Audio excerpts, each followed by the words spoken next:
দীর্ঘ ১১ বছর ধরে ভারতের ক্ষমতায় আছেন বিজেপি নেতা নরেন্দ্র মোদী। তবে ধীরে ধীরে যেন তার শাসনামলের শেষ প্রহর ঘনিয়ে আসছে। রাজ্যে রাজ্যে শক্তিশালী হয়ে উঠছে বিরোধী জোট। পশ্চিমবঙ্গ থেকে শুরু করে দক্ষিণের রাজ্যগুলো সব জায়গাতেই বাড়ছে মোদী বিরোধী ক্ষোভ। একই সঙ্গে পরিবর্তন এসেছে দক্ষিণ ও দক্ষিণ পূর্ব এশিয়ার ভূ রাজনীতির মানচিত্রে। টানা ৩ মেয়াদের সময়ে প্রতিবেশী দেশগুলোর সঙ্গে বেড়েছে টানাপোড়েন। এমনকি যুক্তরাষ্ট্রের সঙ্গে দীর্ঘদিনের মিত্রতাও পরিণত হয়েছে বৈরিতায়। তাহলে কি সময় ঘনিয়ে আসছে নরেন্দ্র মোদীর বিদায়ের? বিস্তারিত আরিফ হাসানের প্রতিবেদনে। कैसे हैं आप लोग? आप बिहार में वोट चोरी होने दोगे?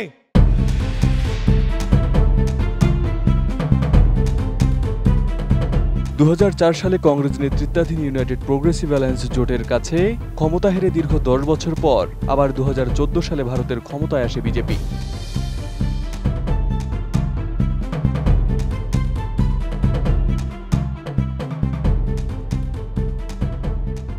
নেতৃত্বে প্রধানমন্ত্রী নরেন্দ্র মোদী।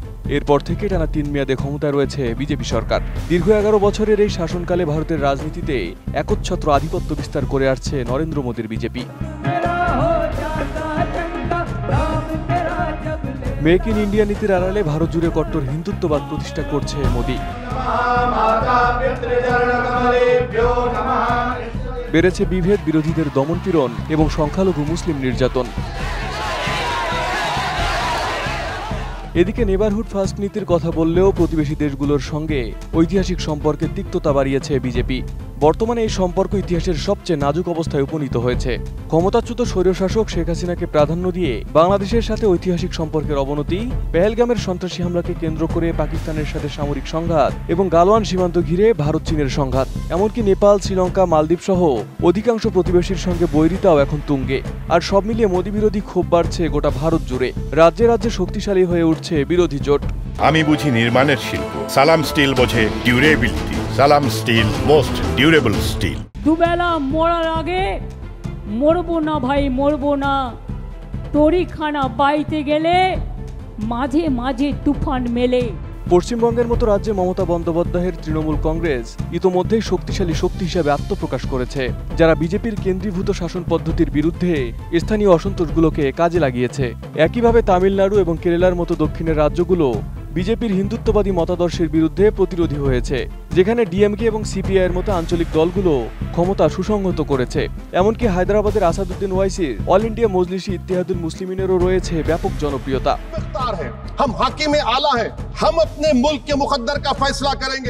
আবার হিন্দিভাষী অঞ্চলেও কংগ্রেস, সমাজবাদী পার্টি এবং অন্যান্য অঞ্চলের সমন্বয়ে গঠিত বিরোধী ইন্ডিয়া জোট ২০২৪ সালের নির্বাচনে গুরুত্বপূর্ণ আসন জিতে পুনরুত্থানের ইঙ্গিত দিয়েছে।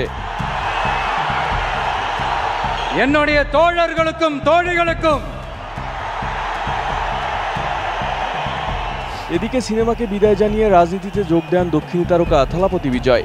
நேர்ல வர முடியாத சூழல்ல வீட்ல இருந்துகிட்டே நம்மளோட இந்த மாநாட்டுல நேரலை வாயிலாக கலந்துகிட்டு இருக்கிற গত বছরের ফেব্রুয়ারিতে তামিলাগা ভেট্রি কাজাগম টিভিকে নামে নতুন রাজনৈতিক দল ঘোষণা করেন বিজয়। ৯ মাসের ব্যবধানে সেই টিভিকে এখন আলোচনার তুঙ্গে। সম্প্রতি এক জনসভায় বিজেপির বুকে কাঁপন ধরিয়ে দেয় বিজয়। ওই জনসভায় মোদীর বিরুদ্ধে সরাসরি যুদ্ধ ঘোষণা করেন তিনি। என்னுடைய அம்மாக்கள், அக்கா தங்கைகள், அண்ணன் தம்பிகள், நண்பர்கள் அனைவருக்கும் என்னோட உயிர் வணக்கம்।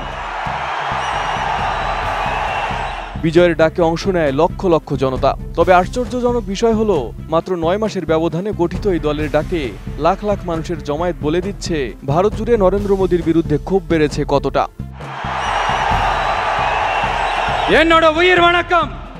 এদিকে দেশ জুড়ে তীব্র ক্ষোভের মাঝে দীর্ঘদিনের মিত্র যুক্তরাষ্ট্রের সাথেও টানাপোড়েন বেড়েছে ভারতের। রাশিয়ার সাথে তেল বাণিজ্যের জেরে শাস্তি হিসেবে ভারতীয় পণ্যের ওপর ৫০% শুল্ক বসিয়েছে যুক্তরাষ্ট্র। আর এর জেরে বাধ্য হয়ে পুরনো দ্বন্দ্ব ভুলে চীনের সাথে ঘনিষ্ঠতা বাড়াচ্ছেন নরেন্দ্র মোদী। একদিকে দেশ জুড়ে মোদী বিরোধী ক্ষোভ, প্রতিবেশীদের সাথে সম্পর্কের অবনতি, অন্যদিকে বিশ্বের অন্যতম পরাশক্তির সাথেও সম্পর্কের ক্ষয়। সব মিলিয়ে প্রশ্ন উঠছে, তবে কি ভারতের রাজনীতিতে ঘনিয়ে আসছে বিজেপির শেষ অধ্যায়? বিদায়ের ঘণ্টা কি বাজতে চলেছে নরেন্দ্র মোদীর? Arif Hasan, ATN news.